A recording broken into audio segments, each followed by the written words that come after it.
Hello everyone. So today we are going to see triggers in PL SQL. So what is a trigger? So it is a named block and similar to store procedure but executed by system automatically. So it is used to control the DML and DDL operation over the database. It is also used to restrict DML and DDL operation based on business condition, and it is used to validate the data. And there are two triggers, that is DML, two types of trigger, DML trigger and next one is DDL trigger, or we can say here as database trigger. So if you see these triggers, so the real life example of trigger is, let's suppose you go into the website and you register there. So after registration you got a mail. After registration you got mail. So this is the example of a trigger. So it is similar to store procedure but executed by system automatically. That means we have instead of this web we have a table. After in the table if we insert, update or delete, then what happen, this trigger will be executed. So here you can relate that this website you register, you got a mail. In this table if you insert, update, delete, this trigger will be executed. So let us see what is a DML trigger. So these triggers are created by the user based upon DML operations. So what are the DML operation? Insert, update and delete. So this trigger are executed by system automatically whenever user perform DML operation on specific table. What is the syntax for creating this table? Create or replace trigger, trigger name, and here you have to give before or after. Insert, update, delete on table name for each row.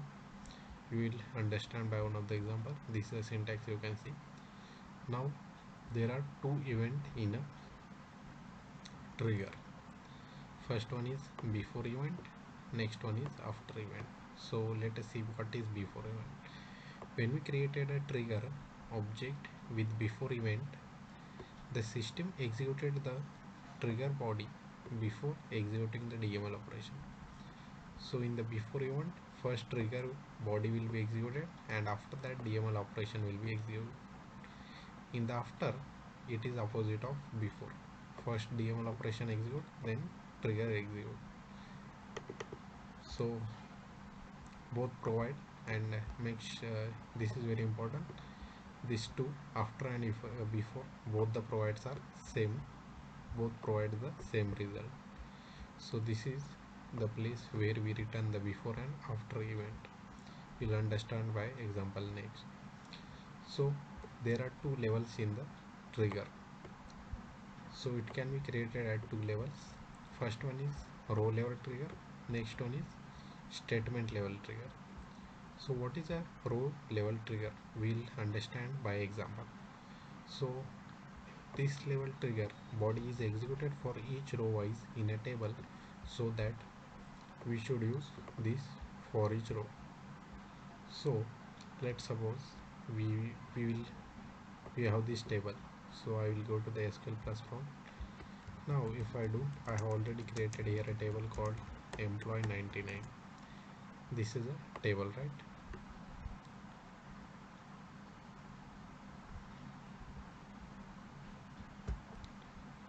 Now on this table, if you want to create a trigger, so let's suppose this is a syntax, copy this and go to the SQL plus and paste here.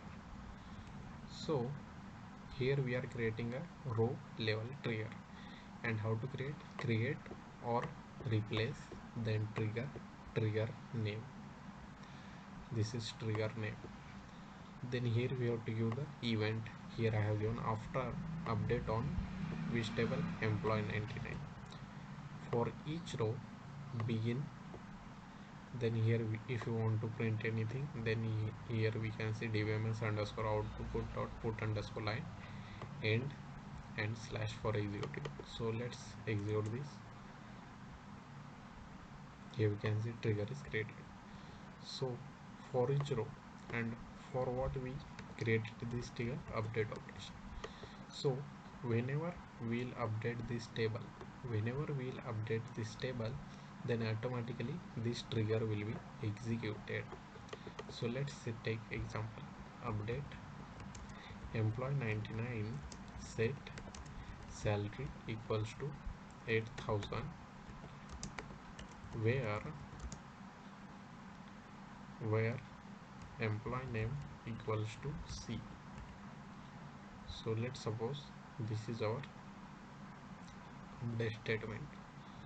So here we have created a trigger on this update on this employee table.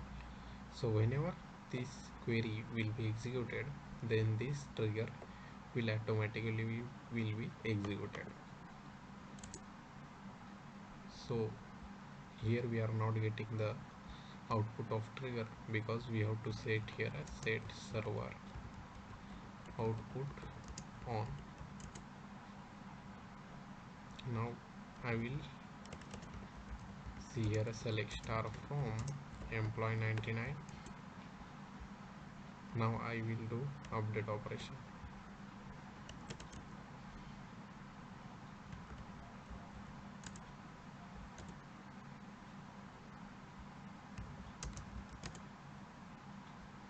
Here we got some error. So now this is our table. So if I do update operation, update employee 99 set salary equals to 7,000, where employee name equals to C. Here we go. I am a row level. So we created trigger on this table employee 99 after this update operation. So we have created the trigger, right? So whenever we'll perform update operation, this trigger will be automatically executed. That's why we are getting this I am a row level. So that means this trigger is executed. Now here we are updating only one row.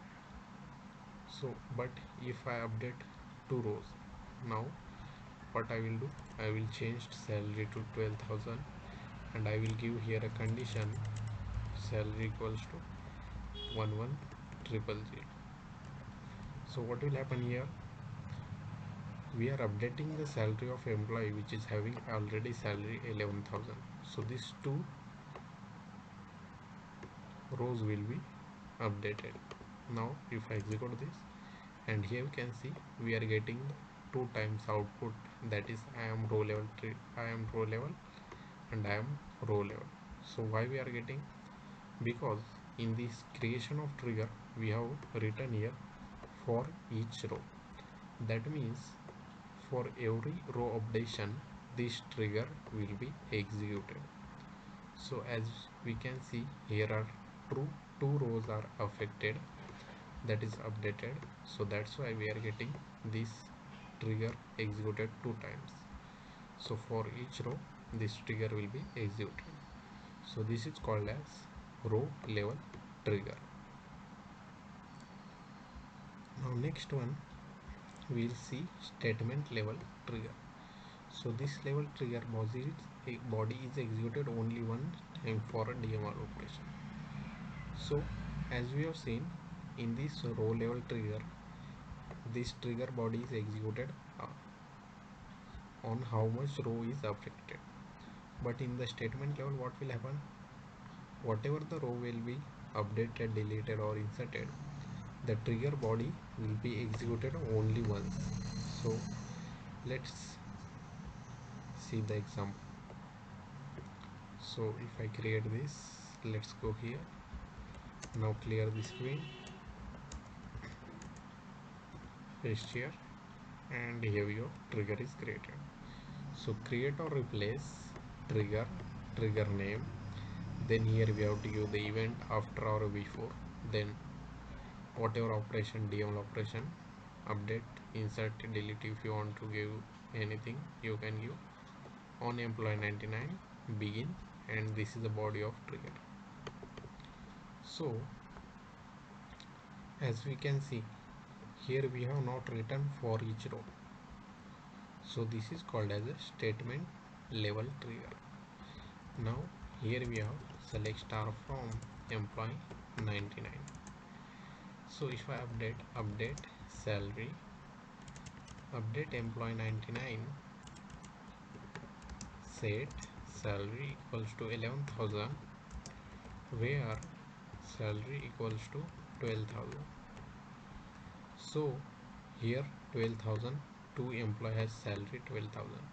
I want to update their salary to 11,000. So in the row level trigger, what we have seen, this body is executed twice, but this is a statement level trigger. So let us execute this, and here we go. Here only one time trigger body is executed, and we are getting I am statement level trigger. So this is a difference between statement level trigger and row level trigger, and we have seen the example. Now next is types of bind variable. So for further example of trigger, we have to understand these types of bind variables. So these are used to store the values while inserting, updating, deleting values from a table. So first one, we have bind variable, that is :new. So it is used to store the inserting value, that is new value. So we have to use like this, new and column name. The next bind variable is old. So we have only two bind variable, new and old. So it is used to storing the deleting value, and syntax for using this is :old dot column name. So let's suppose we have this update employee, set location equals to Mumbai, where location equals to Pune. So let's suppose we have a table. In that table we have a column location. In that location column we have value Pune, and we want to update the location to the Mumbai. So in the bind variable, what will happen, in new dot location this Mumbai will be stored, and in the old dot location this Pune will be stored. So this is the use of bind variable. So whenever the old value, so that is old value, that will be stored into this old bind variable, and new value will be stored in the new bind variable. Next, so these two bind variables are used in only the row level triggers only, not in the statement level trigger. So let us see how we use these bind variables. So let's suppose this example. So create a trigger to restrict the insert operation on this employee 99 table when we insert the salary less than 10,000. So we have to create a trigger which should restrict the salary less than 10,000. Restrict insert operation. So this trigger should restrict the user from inserting the employee which is having salary less than 10,000. So let us see how can we create this. So this is a trigger I have already written. Let me go here. So here is our table. Now we have to restrict to insert employee which is having less than salary 10,000. So here is a trigger. So create or replace trigger name. Before, this is here we have used before, and insert on the employee 99, and make sure here we have used for each row. Then begin. So if new salary is smaller than 10,000, we'll raise this error, because we have to restrict the user to insert the salary less than 10,000. And this function I have already created video in the exception in PL/SQL. In the PL/SQL playlist you will find this raise underscore application underscore error. So this is nothing but if you want to raise any error, then we use this, and this value we have to give in the specific range. I have discussed in that video. You can watch that video in the PL/SQL playlist. So here we have to give the error code and whatever the statement we want to print. So what will happen? So let's suppose I insert into emp. Let's suppose I will here take an example. So let's execute this. Now if I try to insert into emp 99 values e, and I will insert salary less than 10,000. I will insert 9,000, and here we go. We are getting the error, that is new salary should greater than 10,000, and here you can see this is the error we are getting. So what will happen? Here we have created the trigger to restrict the insert operation on the employee 99 table which is having salary less than 10,000. So before inserting this value, it will go to this trigger, and what we have discussed, whatever the new value that will be stored into this new bind variable. So this new salary will be what? This is equals to 9,000. So this will be compared with this. Then as this is a true, then it will raise the error, and we can see that we are getting the error. Now if I execute it again, now what I will do, I will give the salary greater than 10,000, then we should not get the error. Here we go, one row is created, and if I do select star from employee 99, here the row is inserted. So here why we are not getting the error? Because now while inserting colon new dot salary will be 12,000. So before inserting that will be go to the trigger, then it will check whether new salary is smaller than 10,000. No. So this if block will not be executed and it will go to the end. So that's why we are not getting the error while inserting the employee with the salary 12,000. But if the salary is smaller than 10,000, this trigger will raise the error. So this is the example of the trigger. Next,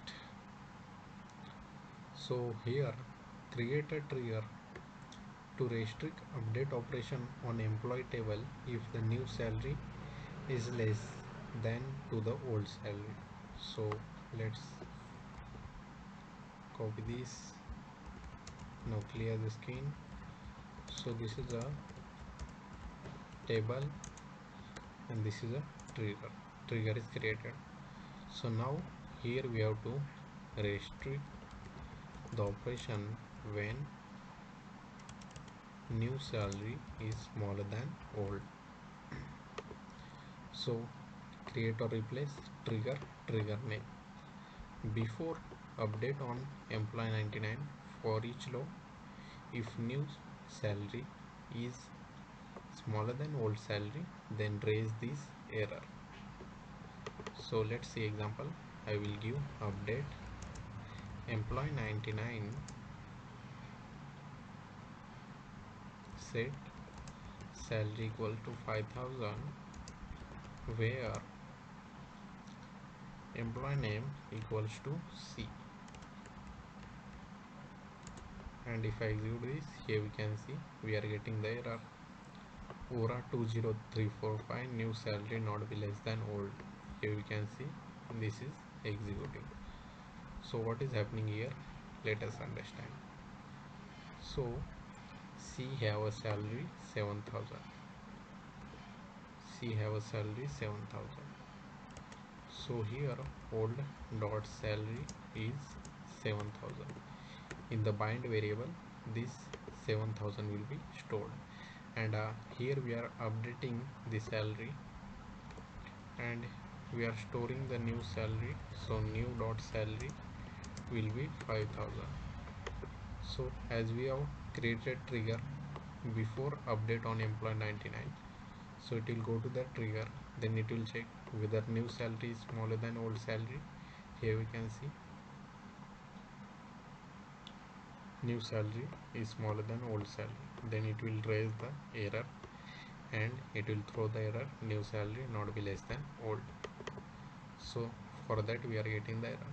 So let's suppose if I update it with the larger salary, so what is the old salary? 7,000. If I give here 8,000, then we will not get the error. Here we go. Here we can see I am statement level trigger, and here what happened, we are not getting the error, and this trigger is because we have created earlier that trigger 1, for that it is executing. So let's ignore this, focus on this. We are able to update. Why we are able to update? Because in this the new salary is 8,000 and old salary of C is 7,000. Here you can see 7,000, 8,000.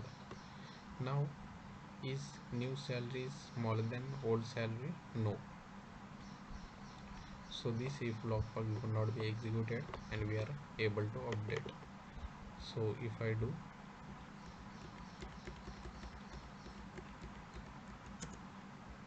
select star for employee 99, here we can see C salary is updated to 8,000 and earlier it was 7,000. So we are able to update the salary if the new salary is greater than old salary. If new salary is smaller than old salary, then we'll get this error. So we have created the trigger to restrict update operation on employee 99 if new salary is less than old salary.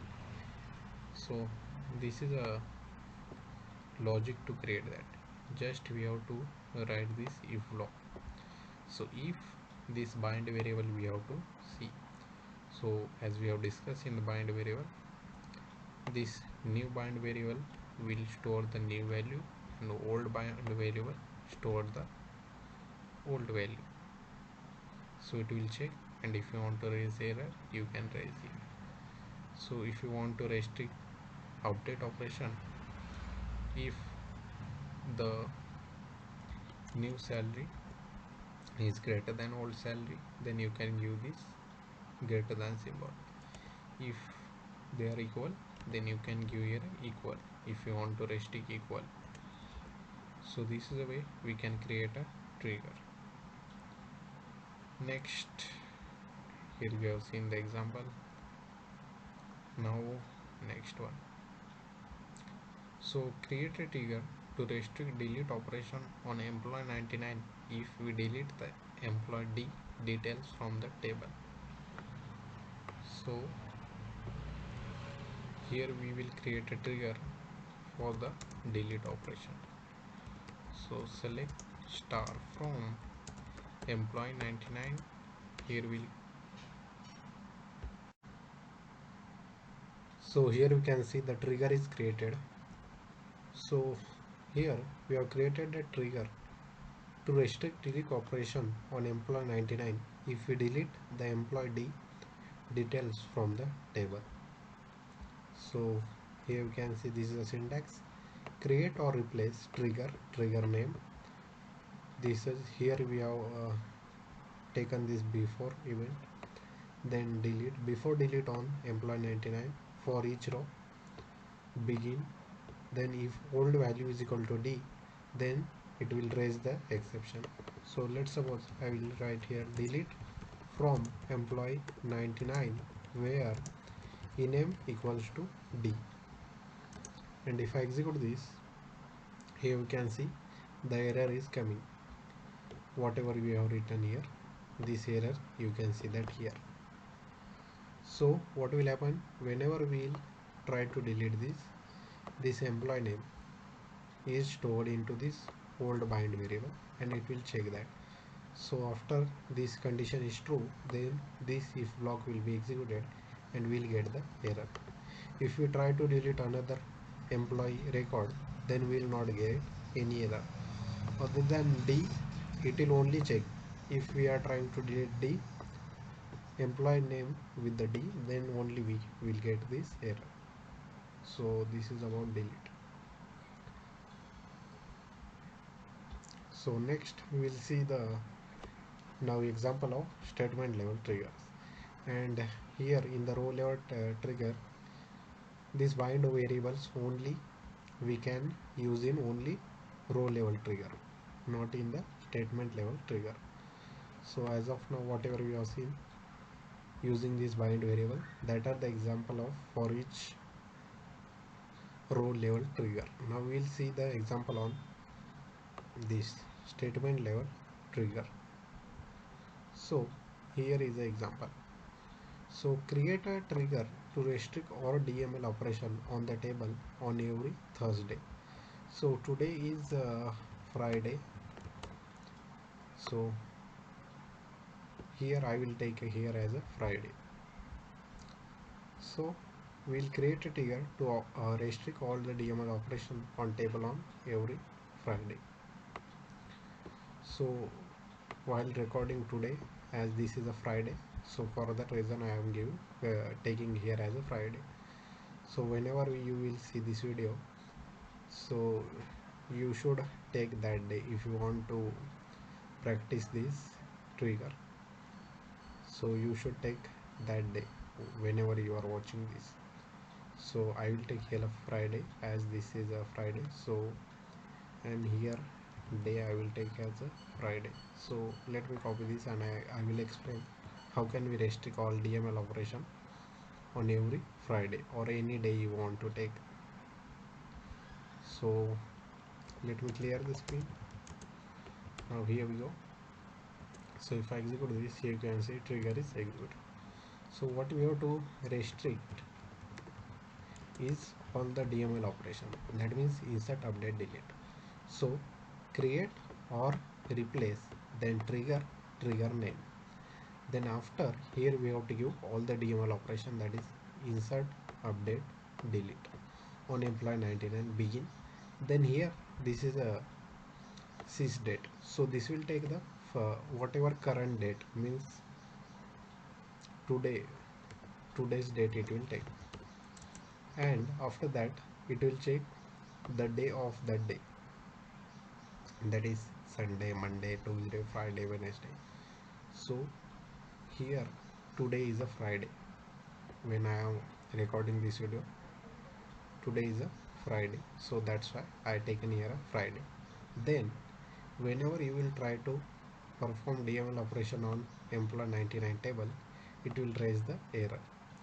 And if you want to restrict on any, let's suppose you want to restrict operation on Monday, then you can give this mon1 on the place of this Friday. So whatever day you want to restrict operation, that day first 3 character you have to take. So for Sunday SUN, for Monday MON, Tuesday TUE. So for Friday I have taken FRI. So what I will do, I will try to insert record into that table. So insert into employee 99 and values I will insert as G and 13,000.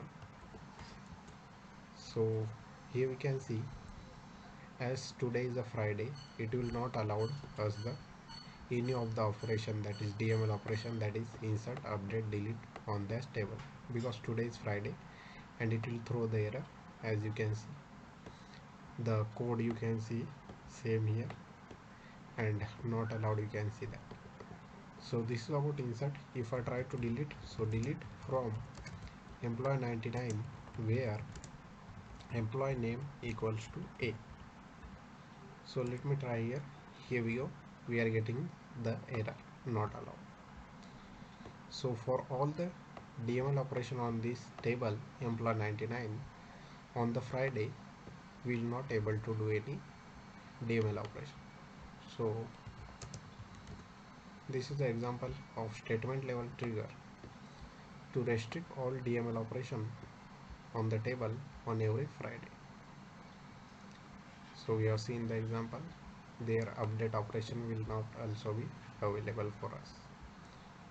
So now next question is, so if you have created trigger to restrict DML operation on table in this time frame.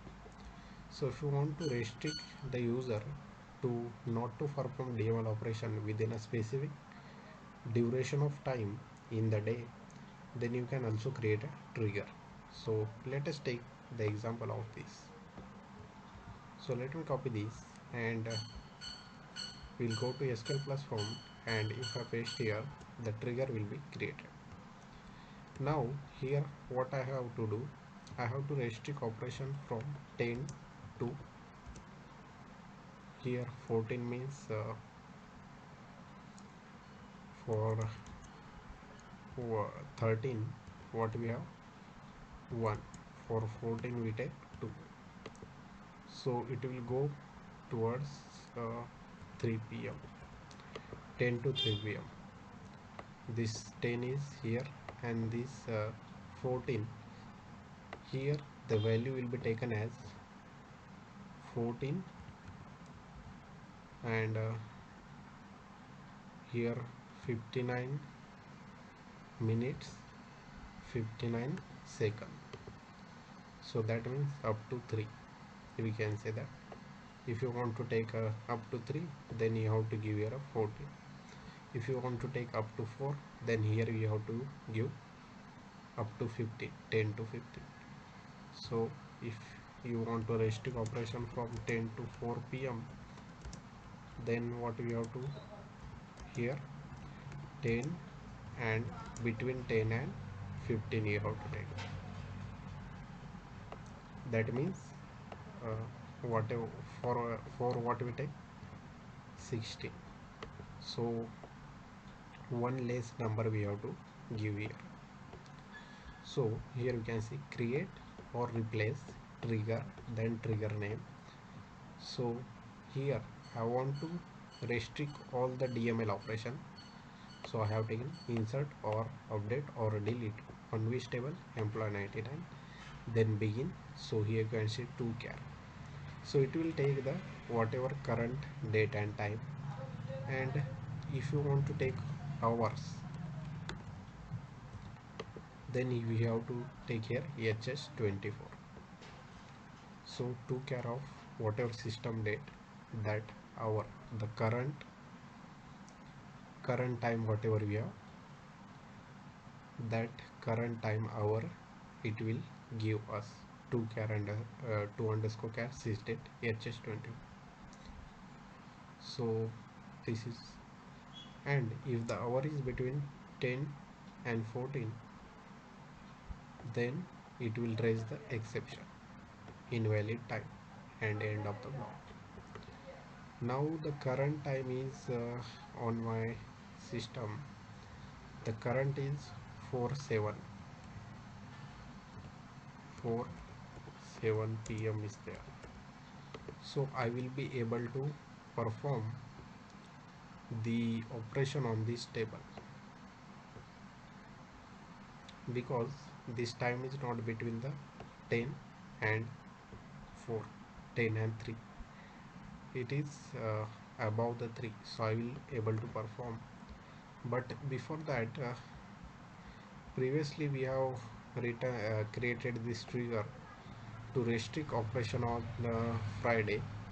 So to perform operation I have to drop this trigger first, because I have to perform some operation. So as today is Friday, I will not able to do operation because previously we have created a trigger to restrict the operation on the Friday. So how to drop this and what is the trigger name? You can say that TR4. So let me copy this and let us see how can we drop the trigger. So we have to take drop trigger and trigger name. This is same as drop table, as how we drop the table, drop table EMP. So instead of table, what you have to do, trigger, and instead of name of the table we have to give trigger name. So let me execute this. Trigger is drop, here you can see.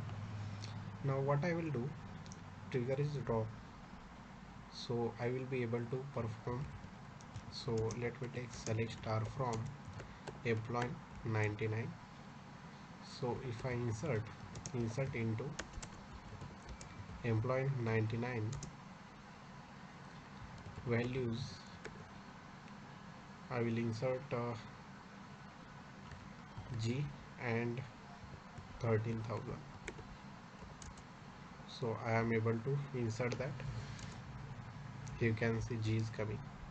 Now what I will do, I will create here a trigger.